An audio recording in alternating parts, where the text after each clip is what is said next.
but who knows? Who knows at the end of the day? All right, so welcome back to the stream. Welcome back to another video. Today on our second topic, we are going to talk about the EV pricing war and how two companies have come out and said that they will not follow Tesla and lower their prices. And so, this is good. We need balance, right? Some companies, that will come out, like Ford yesterday dropped their price by almost $6,000 on their Mach-E.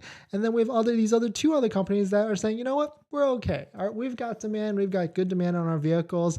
And at the same time, like, even if they did drop the price, like, dealers are just going to mark it back up. So really, it does no good for anybody unless they can get an agreement that the dealers won't mark it up after that. So we're going to jumping into these two manufacturers that will not drop the lower prices, and we'll just briefly touch on it and see. But welcome back to your stream. Welcome back to another channel.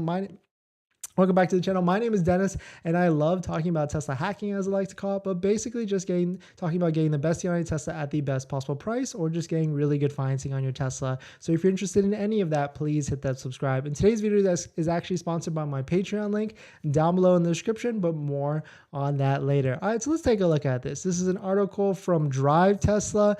It just came out earlier today. General Motors will not follow Tesla and lower prices on its EVs. And here's a quote from the CEO. Mirabar says General Motors will not be lowering prices on their electric vehicles following Tesla slashing their prices on their EV lineups as much as 20%, anywhere from $3,000 to $20,000 on across all Tesla lines. The decision not to adjust its pricing strategy follows a similar move from Volkswagen, but is in contrast to Ford's price cuts yesterday. Let's see what the quote is here. When we look at our strong product portfolio and interests and the interest that we have at the prices that we've already announced, we feel like we're well positioned. We think right now we're priced where we need to be. I mean, now that I'm thinking about it, like, what vehicles does GM actually have right now? Right? They have so yeah, right here, they only have 4. They've got the Bolt EV and EV, which are, pretty much what, $19,000, $27,000. Like, you can't really lower that anymore. It's already like the best price EV probably out there next to like the Nissan Leaf. You got the Cadillac Lyriq, which that vehicle, I gotta say, I saw that vehicle at the auto show, and I was impressed. It's definitely got a good wide stance to it. It feels like a real SUV. And for the price of $62,000 or $63,000, it's not terrible. And you get 3 years of free supercharging, not supercharging, 3 years of Electrify America charging, or whichever what it was. Let's see, 190 kilowatts. You get something. 2 years of unlimited public charging. 2 years of unlimited public charging, EVgo fast charging. Okay, so yeah, that's not bad. I mean, that's decent value if you don't have a home setup charger at your house and you need some time to figure that out, or if you don't want to spend the $1,000 to $2,000 on installing a charger at your house, it can certainly make sense. But I saw this vehicle, it felt, it definitely felt like luxury, because that's the difference, right? Like, as much as I love Tesla, and I've had 4 Teslas now, it's not a luxury car. It's a luxury technology car with the intuitiveness and all that stuff. But this is actual true luxury. I mean, it is American, Cadillac luxury, different taste, right? But I can see why they wouldn't want to lower the price on this. That's for sure. I mean, and also because they probably put a bunch of money into this to get it up off the ground and into selling, and so they need to make sure they can sell these. And there's probably a huge waiting list of these already that hasn't been delivered, so there's no reason for them to lower the price until they fill that backlog of everybody that needs to take delivery. And then of course the Hummer EV, I don't even want to look at that. I know that's like an insane priced monster of a EV. So, of course they're not going to lower any of these prices. All these vehicles have hype already, right? The Bolt EV is a cheap EV, like that's going to have demand no matter what, because it's, basically the cheapest EV you can get. Cadillac Lyriq is out, but not really out. It's probably got a huge waiting list. And the GMC Hummer EV is basically a flex. Like, why would they need to lower that price? Because there's the people that are buying that probably don't even care of what it is. Now I'm curious, like Hummer EV price. Anybody want to guess? 88,000, 100,000, 110. Oh, that's the first edition model. So what is it like? What's the cheapest Hummer EV at the moment? I remember, I feel like I've looked at this and I just like briefly just glossed over it because I was like, no, I would never. I mean, I saw this vehicle also at the auto show and it's insane. You think it's gonna be like, you think you know the size of it, but it is like even bigger than what you could possibly imagine. Okay, so $87,000. That's a lot of vehicle for $87,000. And that's if you can get an MSRP, no markup, and all that jazz. That's for sure. But, you know, it makes sense. Of course, GM's not going to reduce any of the prices because their portfolio, their limited 4-vehicle portfolio. I say limited, but of course Tesla has 4 vehicles as well. Their built out portfolio, that wouldn't make sense for them, and I probably would be in the same. Volkswagen though, let's take a look. Volkswagen, quote, has no plans to cut EV prices in response to Tesla and Ford. CEO Olivier Blum told German newspaper the company has a clear pricing strategy. We trust in the strengths of our products and brands. But that's the question, like what vehicles does Volkswagen have? I mean, there's tons, right? Volkswagen owns, of course, Volkswagen themselves. They have Porsche, they have Audi.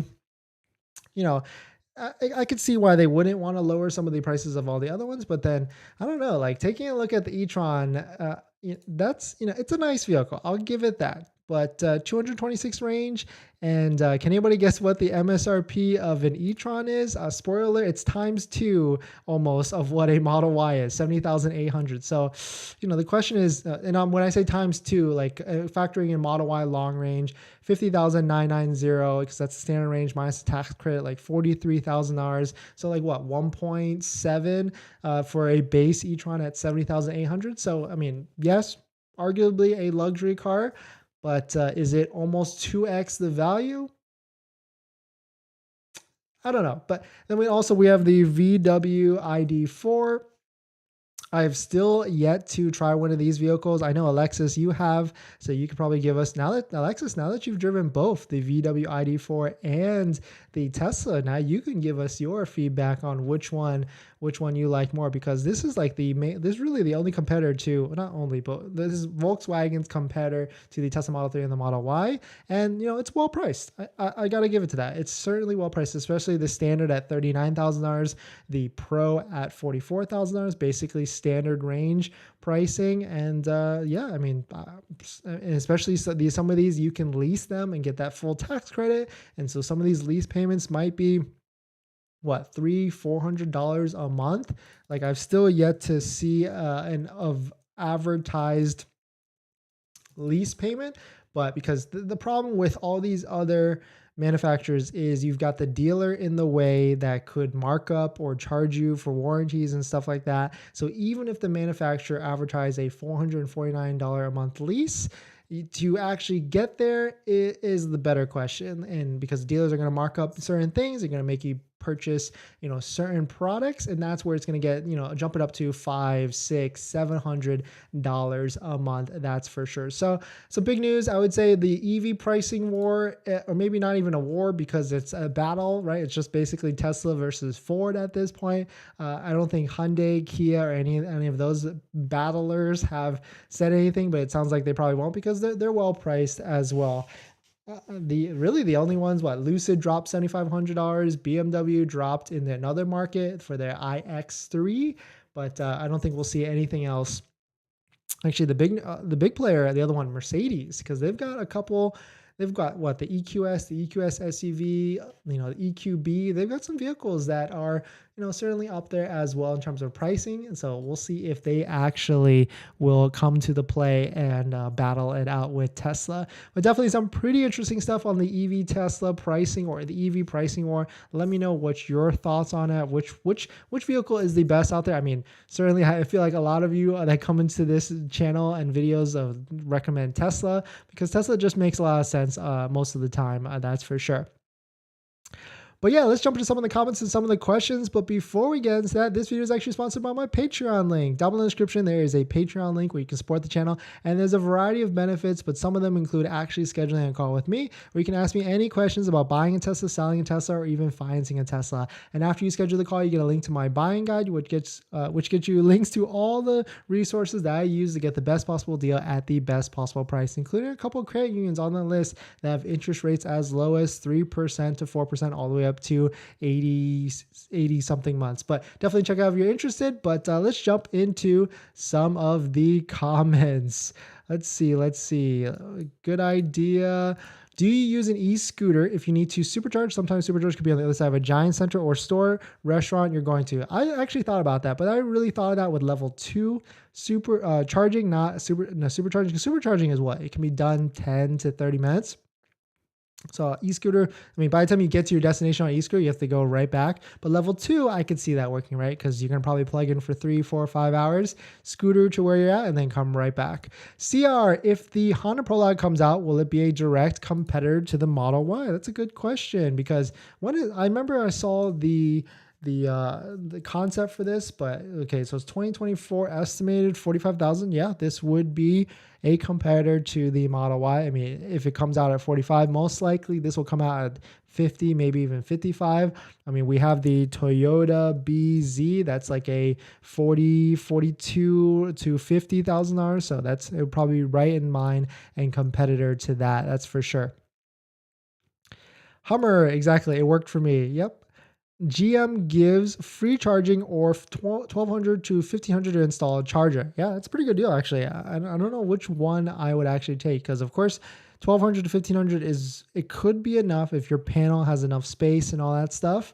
But and there's a lot of cities that will also pay as well. Like Los Angeles pays up to $1,000, so it might be worth taking the free charging as well. Churro, I placed a Model Y long range order on January 13th and finally taking delivery to 5, got VIN 123 a day after I paid in full.